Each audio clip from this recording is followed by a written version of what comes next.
ശബരിമല അയ്യപ്പനെ ചൊല്ലി വളരെ ദൗർഭാഗ്യകരമായ ഒരു ആത്മഹത്യയും അതിനെ തുടർന്ന് ബി.ജെ.പിയുടെ വളരെ ദൗർഭാഗ്യകരമായ ഒരു ഹർത്താലും നടക്കുന്ന ദിവസമാണെന്ന്.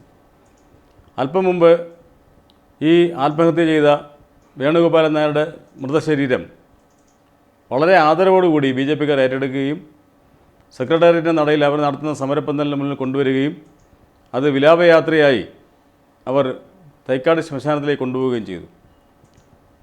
വാസ്തവത്തിൽ ഇതിനെ സംബന്ധിച്ചുള്ള ഇന്നലെ മുതൽ തന്നെ ഇടയ്ക്കൊരു കൺഫ്യൂഷൻ ഉണ്ടായിരുന്നു. ഈ ബി.ജെ.പി ഹർത്താൽ പ്രഖ്യാപിച്ചത് കാര്യമറിയാതെയാണ്, അത് കഴിഞ്ഞിട്ട് കാര്യം മനസ്സിലാക്കിയപ്പോൾ ഹർത്താൽ പിൻവലിച്ചു എന്നൊരു റൂമർ ഈ സോഷ്യൽ മീഡിയയിൽ വന്നതിനെ തുടർന്ന് ഹർത്താൽ പിൻവലിച്ചോ എന്ന് ചോദിച്ചിട്ട് ധാരാളം ആളുകൾ വിളിച്ചിരുന്നു. ആളുകളുടെ ഒരു പ്രതീക്ഷയാണ്. കാരണം വെച്ചാൽ ഒരാൾ ആത്മഹത്യ ചെയ്യുമ്പോൾ ഹർത്താൽ നടത്തുക എന്ന് പറയുന്നത് ഇന്ത്യയിൽ അല്ലെങ്കിൽ നമ്മുടെ നാട്ടിൽ വളരെ റെയറാണ്. കൊലപാതകത്തിനാണ് ആത്മഹത്യ ഈ പറയുന്നത് പോലെ ഹർത്താൽ നടത്തുന്നത്. ഒരു രാഷ്ട്രീയ കൊലപാതകം ഉണ്ടായാൽ ഹർത്താൽ നടത്താറുണ്ട്. പക്ഷേ ഒരാൾ ആത്മഹത്യ ചെയ്യുമ്പോൾ ഹർത്താൽ നടത്തുന്നത് വളരെ ആദ്യമായിട്ടാണ്. കേരളത്തിൽ എനിക്ക് തോന്നുന്നു കേരളത്തിൽ തന്നെ ആദ്യത്തെ സംഭവമാണിത്. പക്ഷേ അങ്ങനെ ഒരു ആത്മഹത്യ ചെയ്ത സംഭവത്തിൽ ഈ ആത്മഹത്യ ചെയ്ത ആൾ എന്തെങ്കിലും സമരത്തിൽ പങ്കെടുത്ത ആളാണോ, അല്ലെങ്കിൽ ഈ പ്രക്ഷോഭത്തിൻ്റെ ഭാഗമായി നിന്ന ആളാണോ?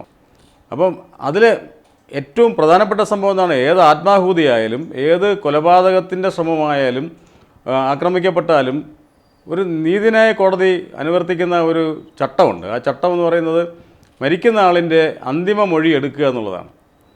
അതിന് രണ്ട് തരത്തിലുള്ള മൊഴിയുണ്ട്. അതിന് ഡൈയിങ് ഡിക്ലറേഷൻ എന്നും ഡൈയിങ് ഡിപ്പോസിഷൻ എന്നും രണ്ട് രീതിയിൽ പറയാറുണ്ട്. ഒന്ന് ഡൈയിങ് ഡിക്ലറേഷൻ എന്ന് പറയുമ്പോഴത്തേക്ക് മരിക്കാൻ നേരം ആളുകൾ ചോദിക്കും.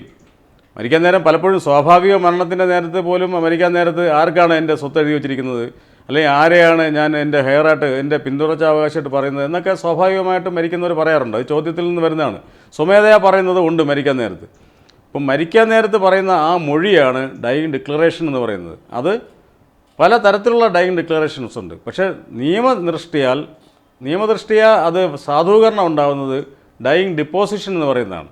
ഡൈയിങ് ഡിപ്പോസിഷൻ സ്വാഭാവികമായിട്ടും സാധാരണക്കാരുടെ മുമ്പിലില്ല, അത് ഒരു മജിസ്ട്രേറ്റിൻ്റെ മുമ്പിലാണ്. ഒരു മജിസ്ട്രേറ്റ്, കോടതിയിലെ ഒരു മജിസ്ട്രേറ്റ് വന്നിട്ടാണ് അദ്ദേഹത്തിൻ്റെ മുമ്പിലാണ് ഈ മൊഴി പറയുന്നത്. ആ മൊഴി അദ്ദേഹം രേഖപ്പെടുത്തുകയും അതാണ് ഈ കോടതികൾ ഒരു വളരെ വാലിഡായിട്ടുള്ള ഒരു ഡോക്യുമെൻ്റായിട്ട് എടുക്കുന്നത്. ആ ഇതിനെയാണ്. എന്തിനാണ് ഈ മരണമൊഴി എടുക്കുന്നത്? മരണമൊഴി എന്ന് പറയുന്നത് മനുഷ്യൻ മരിക്കുമ്പോഴാണ് ഏറ്റവും വലിയ സത്യം പറയുന്നത്. മനുഷ്യൻ ജീവിച്ചിരിക്കുമ്പോഴത്തേക്ക് മനുഷ്യൻ കള്ളം പറയാം, സത്യം പറയുന്നവരുണ്ടാവും. പക്ഷേ കള്ളം പറയാനുള്ള സാധ്യതകളാണ് ഏറ്റവും കൂടുതൽ. പക്ഷേ ഒരാൾ മരിക്കാൻ തുടങ്ങിക്കഴിഞ്ഞാൽ, മരിക്കുമെന്ന് അയാളുടെ ആത്മാവ് അല്ലെങ്കിൽ അയാളുടെ ഇന്നർ സെൽഫ് പറഞ്ഞു കഴിഞ്ഞാൽ അയാൾ സത്യം പറയും. എന്താണ് തനിക്ക് സംഭവിച്ചത്, താൻ എന്തുകൊണ്ടാണ് മരിക്കുന്നത്, അതാണ് ആ ഇതെന്ന് പറയുന്നത്. അപ്പോൾ നിയമദൃഷ്ടിയാ അത് പിന്നീട് പരിശോധിക്കപ്പെടണമെങ്കിൽ ഈ ഡൈയിങ് ഡിക്ലറേഷൻ അല്ല, ഡൈയിങ് ഡിപ്പോസിഷൻ ആവശ്യമാണ്. അപ്പോൾ സ്വാഭാവികമായും പോലീസാണ് മജിസ്ട്രേറ്റിനെ വിവരം അറിയിക്കുകയും മജിസ്ട്രേറ്റിനെ കൊണ്ടുപോയി അത് ഏത് ദിവസമായാലും, അവധി ദിവസമായാലും ഞായറാഴ്ചയായാലും ഏത് ദിവസമായാലും മജിസ്ട്രേറ്റ് ആശുപത്രിയിൽ പോയി എടുക്കുന്ന മൊഴിയാണ് ഈ ഡൈയിങ് ഡിപ്പോസിഷൻ എന്ന് പറയുന്നത്. അപ്പോൾ ഈ പർട്ടിക്കുലർ സംഭവത്തിൽ ഡൈയിങ് ഡിപ്പോസിഷൻ എന്ന് പറയുന്നത് മജിസ്ട്രേറ്റിന് മുന്നിൽ കൊടുത്ത ഡിപ്പോസിഷൻ എന്ന് പറയുന്നത് അദ്ദേഹം ശബരിമലമായി എന്നുള്ള വാക്ക് പോലും ഉപയോഗിച്ചിട്ടില്ല, അയ്യപ്പ ഭക്തനാണെന്നുള്ളൊരു വാക്ക് ഉപയോഗിച്ചിട്ടില്ല. അദ്ദേഹം എനിക്കിനി ജീവിച്ചിരിക്കേണ്ട കാര്യമില്ല, ഞാനിനി ജീവിക്കുന്നില്ല എന്ന് അതുകൊണ്ട് ഞാനിത് ഈ ലോകം വിട്ടു പോകാനായിട്ട് അതിൻ്റെ പേരിലാണ് ഞാൻ ആത്മഹത്യക്ക് ശ്രമിച്ചതെന്ന് ആണ് അദ്ദേഹം പറഞ്ഞതായിട്ടാണ് നമുക്ക് ഇതുവരെ കിട്ടിയിരിക്കുന്ന മൊഴി. കൂടുതൽ വിവരങ്ങൾ നമുക്കും അറിവായിട്ടില്ല. പക്ഷേ എന്തായാലും അത് വെച്ച് നോക്കുകയാണെങ്കിൽ ഈ അയ്യപ്പൻ്റെ പേരിൽ അല്ലെങ്കിൽ ശബരിമലയിലെ ആചാര സംരക്ഷണത്തിൻ്റെ പേരിൽ ആത്മഹത്യ ചെയ്തതാണെന്നുള്ളതിന് തെളിവൊന്നുമില്ല.